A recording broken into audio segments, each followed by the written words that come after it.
मुल्तान में सानिया ज़हरा कत्ल केस में मकतूला के शौहर अली रज़ा को सजाए मौत सुना दी गई है। सेशन कोर्ट के एडिशनल सेशन जज मोहसिन अली खान ने मकतूला के देवर हैदर रज़ा और सास अजरा परवीन को उम्र कैद की सज़ा सुनाई है।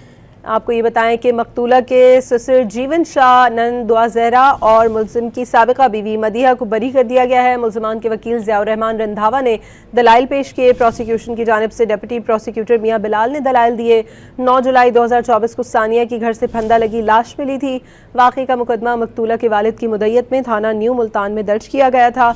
मुकदमे में सानिया शाह के शौहर, देवर और सास समेत 6 अफराद को नामजद किया गया था।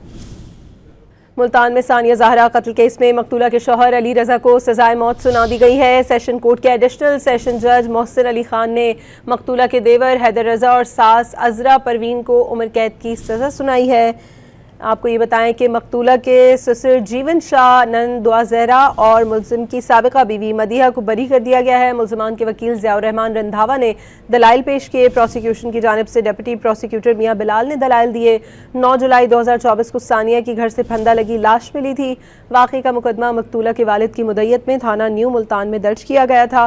मुकदमे में सानिया शाह के शौहर, देवर और सास समेत 6 अफराद को नामजद किया गया था।